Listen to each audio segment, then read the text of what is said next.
साथियों good morning. और जैसे कि मैंने आपको इससे पहले भी कहा था कि आप 5-5, 10-10 की संख्या में रोज़ आइए। देखो, आंदोलन जब करते हैं तो वो एक दिन के लिए रहता है और एक दिन अच्छा खासी मुद्दा हाईलाइटेड हो जाता है, उसका प्रभाव भी बढ़ता है। लेकिन इस समय अगर हमें सबसे ज़्यादा ज़रूरत है तो वो है यूनिटी की। और वो यूनिटी इस तरीके की होनी चाहिए कि 10-10 की ग्रुप में आना आप स्टार्ट कर दें। मैंने कई बार कहा है और आप इस चीज़ पर बिल्कुल भी फोकस नहीं कर रहे हैं। देखो, हम किसके पास है, हमारा काम किसके पास है? शिक्षा मंत्री जी के पास है, प्रमुख सचिव महोदय के पास है जो स्कूल शिक्षा विभाग से हैं, जनजातीय कार्य विभाग के मंत्री से मिल सकते हैं, उनके पीएस से मिल सकते हैं, वो एक काम है, और डीपीए में मिल सकते हैं, ये एक काम है। तो कहने का मतलब है जो प्रमुख चीज़ें हैं, जैसे मान लीजिए कृष्णा गौरी जी हैं, उनसे भी आप मिल सकते हैं। मतलब ऐसे 2-4 ऐसे मंत्री हैं जहाँ पे मिलना अपना बहुत ज़रूरी है और जो प्रमुख मुद्दों को लेकर अपनी बात सुलझा सकते हैं। प्रमुख अगर हम बात करें तो प्रमुख रूप से शिक्षा मंत्री जी उस चीज़ की बिल्कुल करता धरता है। तो शिक्षा मंत्री जी से हमें बार बार मिलना है, नए नए व्यक्तियों को मिलना है। देखो, हम तो ऐसे हो गए कि हर रोज़ मिलते हैं, हमारा तो मन भी नहीं करता मिलने का, क्योंकि हम हर बार वो बात रख रहे हैं और हर बार हमको कुछ ना कुछ नई प्रतिक्रिया मिलती है। लेकिन सिर्फ एक शख्स के बाद सिर्फ वही 4 लोग क्यों जाएं, है ना? कोई नए लोग क्यों नहीं आ रहे हैं? ऐसे उनको भी लगता है कि यही लोग एक्टिव हैं, बाकी लोग एक्टिव नहीं हैं, उनको ये लगता है। मतलब तो मेरा कहने का मतलब है जो भी साथी हैं, है ना, जो भी इस वीडियोस को देख रहे हैं, जो भी समझते हैं, देखो, हम देर रात दौड़ते हैं, हर रोज़ उनके बंगले पे जाते हैं। कभी शिक्षा मंत्री जी के बंगले पे गए, कभी कृष्णा गौर जी हैं उनके बंगले पर गए, है ना, और कभी जैसे मान लीजिए हम डीपीआई गए, ठीक है, और कभी हम डिप्टी सीएम से मिल रहे हैं। देखो, सीएम से मिलने की पूरी कोशिश तो कर रहे हैं, लेकिन मिलना पॉसिबल नहीं हो पाता है, ठीक है। उनको टाइम टाइम अरे जब बाकी विधायक भी तो उनसे टाइम लेते हैं तब जाके मिल पाते हैं, ठीक है। तो वो भी हमने सारी कोशिशें की हैं और कर भी रहे हैं। लेकिन आप सबको ये ज़रूर ध्यान रखना है कि मैंने आपको बोला भी है कि आप माननीय शिक्षा मंत्री जी से मिलिए। आप हर रोज़ 5 से 10 लोग रोज़ आइए। रोज़ नए नए चेहरे जब मिलेंगे तो उनको लगेगा कि पूरे मध्य प्रदेश के अपडेट। हमने तो कई बार उनको बताया भी है और सारी चीज़ें हमने पिछली भी बताई हैं कि सर, हम 2 साल से कम इस चीज़ को लेकर बात उठा रहे हैं, लेकिन अभी तक इस चीज़ पे कोई संज्ञान नहीं लिया गया है। और मंत्री तो चेंज हो जाते हैं, लेकिन हमारी समस्या एक ही है। तो जब अब क्या है कि हर बार वो एक्टिविटी करते हैं तो नए संज्ञान में आएंगी चीज़ें। तो मेरा कहने का मतलब है जो भी अभ्यर्थी हैं, जो भी चाहे वेटिंग में हो, किसी भी कैटेगरी की वेटिंग में हो, और बाकी जो है दिव्यांग तो सोए हुए हैं, ठीक है, और बाकी और भी हैं जो, देखो, मैंने भी कल उनसे चर्चा की है 1696 को लेकर। तो मंत्री जी ने कहा है कि हम 2 दिन का टाइम है वो प्रमुख सचिव से ले रहे हैं और उनसे कह रहे हैं कि 2 दिन के अंदर आप इसका जवाब दें। आप मतलब क्यों नहीं कर रहे हैं, ठीक है, और इसका कारण क्या है? और नई भर्ती तो उनके संज्ञान में है ही, नई भर्ती तो होना है, लेकिन वो उससे पहले इस भर्ती के लिए जो अटकी हुई प्रोसेस है वो क्यों नहीं हो रही है? तो कहने का मतलब है ये बहुत बड़ी चीज़ है। तो हमें प्रत्येक मुद्दे को थोड़ा बरकरार रखना है। तो बाकी ओबीसी के जो अभ्यर्थी हैं वो अपने स्तर पर भी प्रयास कर रहे हैं और करना भी चाहिए, है ना। और प्रमुख मांगे हैं अपनी, हम उसमें भी महत्वपूर्ण योगदान दे रहे हैं, उसमें भी हम उठा रहे हैं उस मांग को भी। तो हमें सभी मांगों को उठा के चलना है, खासकर क्योंकि मेरे पास जितने भी अभ्यर्थी हैं वो वेटिंग वाले कुछ ज़्यादा ही हैं, और ज़्यादा हैं लेकिन वो एक्टिव नहीं है बिल्कुल। किसी भी कैटेगरी के हों, चाहे जनरल के हों, चाहे एससी के हों, चाहे ओबीसी के वेटिंग वाले हों, बिल्कुल एक्टिव नहीं दिखते हैं। ना वो आना चाहते हैं, सिर्फ कॉल करके पूछेंगे और कमेंट करेंगे, बाकी और कुछ नहीं करते। तो उन सभी से विशेष आग्रह है, आप आओ, है ना, आके मिलो। और माने से वो शिक्षा मंत्री जी से आप मिलोगे तो उनको लगेगा कि अलग अलग चेहरे आए हैं मेरे पास, मतलब अलग अलग ज़िलों से तो आते ही हैं अलग अलग चेहरे। अगर मैं रोज़ भोपाल के नज़दीकी के 4 लोगों को लेकर रोज़ जाता हूँ तो उनको सिर्फ वही लोग दिखते हैं। तो आप थोड़ा सी सभी ज़िलों के 55 ज़िले हैं और मध्य प्रदेश में ऐसा कोई व्यक्ति नहीं है जिस ज़िले में अच्छी खासी संख्या वर्ग 3 से संबंधित ना रही हो, ठीक है।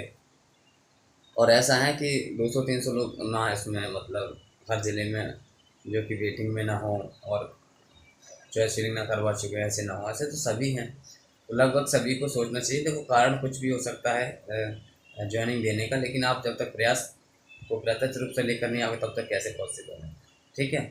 तो आपसे विशेष आग्रह है, आप आएँ और प्रयास करें बिल्कुल। और बिल्कुल एक्टिव होके, है ना, क्योंकि अब जुलाई का महीने चल रहा है और इस समय सबसे अच्छी बात है कि विधानसभा सत्र चल रहा है। इस समय आपको सभी मंत्री मिल जाएंगे और सभी विधायक मिल जाएंगे, पक्ष विपक्ष सभी के मिल जाएंगे। आप सभी से मिलकर अपनी बात रख सकते हैं। देखो, पक्ष की जहाँ तक सवाल है, सभी, अगर आप, मैं तो कह रहा हूँ इस समय आपको आ जाना चाहिए, बिल्कुल आ जाना चाहिए इस समय। और इस समय आंदोलन करना बिल्कुल भी उस तरीके का नहीं है, क्योंकि हमें जो सबसे ज़्यादा जो प्रभाव पड़ता है, हमारे से हम 100 लोग अगर भोपाल में रुके हैं 4 दिन के लिए, तो 10-10 के ग्रुप में हम 10 मंत्री के पास जा सकते हैं, 10 विधायकों के पास जा सकते हैं, जो वर्तमान सरकार के, अदल बदल करके 10-10 लोग दूसरे दिन मिल सकते हैं। तो इस तरीके की भी हम अपनी बात रख सकते हैं और बहुत अच्छी सी तरीके से बात रख सकते हैं। देखो, हम प्रताड़ित हैं, पीड़ित हैं, 12 साल बाद भर्ती आई है। अगर यहाँ से भी अपने हालातों से हमने छोड़ दिया, अगर यहाँ से भी हम अपने यहाँ यहाँ तक आने के बाद भी अगर हम अपनी प्रोसेस में नहीं पहुँच पाए, अपने सिलेक्शन नहीं दे पाए, तो मुझे नहीं लगता कि आगे ऐसा कोई टाइम आएगा। फिर सबसे बड़ी बात ये है कि टाइम की कोई सीमा नहीं है, 2 साल, 4 साल, 8 साल, सालों को बर्बाद करना मतलब जीवन बर्बाद करने जैसा बिल्कुल ही है, और अब तक हो ही रहा है। ठीक है ना। तो यहाँ तक जब आप आ गए हो, तो सभी से मेरा आग्रह है, चाहे वो ओबीसी के अभ्यर्थी हों, चाहे वेटिंग वाले अभ्यर्थी हों, चाहे दिव्यांग तो सोए हुए हैं, लेकिन दिव्यांगों को आना चाहिए, लेकिन जो भी है ठीक है, लेकिन वेटिंग के अभ्यर्थी वास्तव में सोए हुए हैं, कोई नहीं जाग रहा है, किसी भी कैटेगरी का अभ्यर्थी। ठीक है। और कब तक ऐसे चलेगा मतलब। ठीक है। तो जब तक आप नहीं आओगे तो पॉसिबल नहीं है। आप आओ। अब ये मत कहो कि मुझे आप डेट रखो कब आना है, आप बताओ कि कब प्रोटेस्ट करना है, तो प्रोटेस्ट नहीं करना है, आप तो कभी भी आओ। हाँ, सबसे आगे मैं खड़ा हूँ, सारी चीज़ आपकी न्यूज़ अपडेट होंगी। आप मिलो तो सही किसी मंत्री से, वहाँ से जाओ, उनसे चर्चा करो, वहाँ की फ़ोटोज़ लो, जो भी रहेगा, जो भी चर्चा होगी उस चर्चा को मुझे बताओ, और हम साथ में रहेंगे तो हम उसको उसी हिसाब से अपने न्यूज़पेपर्स में भी अपडेट करवाएंगे, क्योंकि हम ऑथेंटिक तरीके से मेहनत कर रहे हैं बहुत दिनों से, और वो प्रयासरत भी हैं। ठीक है। तो सारी चीज़ें बाकी हम मैनेज कर लेंगे, लेकिन आपको आना चाहिए, और आप आओगे नहीं तो फिर कैसे पॉसिबल होगा। तो बस यही है कि सब अगर एग्री हैं, सब अगर सहमत हैं, तो बिल्कुल आइए। और देखो, मैं हमेशा से आगे रहा हूँ, आगे मेहनत की है, तो अगर मैं यहाँ पर हूँ, आप सबको एक अलग प्रकार से सपोर्ट रहेगा, तो मैं यहाँ रुक पाऊँगा और आपके लिए तत्पर खड़ा हूँ। प्रत्येक जिले का कोई भी व्यक्ति आए, हम उसके साथ हैं, और हम साथ में जाकर अपनी आवाज़ उठाएंगे, और साथ में जैसे चीज़ें भी अपडेट होंगी। तो न्यूज़पेपर की आपको टेंशन नहीं लेनी है, बाकी और किसी चीज़ की कोई दिक्कत नहीं है, बस आपको आना है। अब आने में आप नहीं आ पा रहे हैं, आने में आपको प्रॉब्लम है, तो फिर कुछ भी पॉसिबल नहीं, फिर तो आप वेटिंग के वेटिंग में रह जाओगे, बाकी जो होल्ड के होल्ड में रह जाएंगे, फिर कुछ भी नहीं है। तो आप प्रयास करो, ये मत कहो कि 10 लोग चले गए पहले, कल ही मिल के आए हैं, और बाकी लोग नहीं आना चाहते, नहीं जाना चाहते, तो ऐसा फिर कुछ भी नहीं है। ठीक है। ऐसा कभी नहीं सोचना है कि 10 लोग गए, वो लौट के आ गए हैं, वो मिल के आ गए हैं, तो आपको भी जाना चाहिए, क्योंकि आप एक नए उनके सामने नया चेहरा होंगे, नई बात रखेंगे, तो ये मतलब रहता है। बाकी ठीक है, बाकी ठीक है, बाकी मैंने सारी चीज़ें आपको बता दी हैं, आपको आना ही पड़ेगा, आपको इसको बहुत सीरियस लेना पड़ेगा, बहुत सीरियस।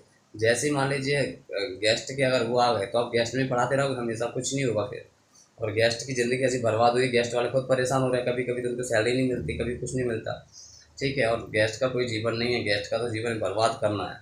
ठीक है ना। वो है, कहते हैं कि खाने की ज़रूरत है, खाने में भूख लगी और तुम्हें रोटी का टुकड़ा मिलता हो, इस तरीके का गेस्ट का हाल है।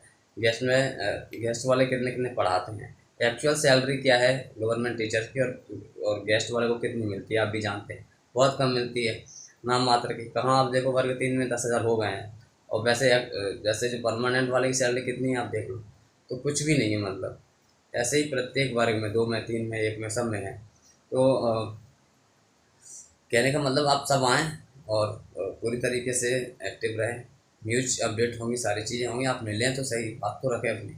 ठीक है। बाकी ठीक है, अब बिना उसके तो कुछ होता नहीं है। देखो, दबाव वैसे नहीं बनता है भैया, मेहनत करने से। और सबसे अच्छी बात है, विधानसभा चल रही भैया, सभी मंत्री भोपाल में हैं, सभी मंत्रियों से आप मिल सकते हैं, बिल्कुल स्वतंत्र हैं, आप अपना हक मांग सकते हैं, अधिकार मांग सकते हैं, क्या दिक्कत है। ठीक है। तो बाकी मैं कुछ नहीं कहूँगा, सारी चीज़ें मैंने बता दी हैं आपको। अब आपको आना है नहीं आना है आपके ऊपर है, और मैं यहाँ रुक सकूँगा कि नहीं रुक सकूँगा, ये आपके भी ऊपर ही है। ठीक है। फिर फाइनेंशियल सपोर्ट की ज़रूरत रहती है यहाँ पर रुकने के लिए, और यहाँ के सारी चीज़ों के लिए। ठीक है। बाकी आपकी मर्जी। धन्यवाद।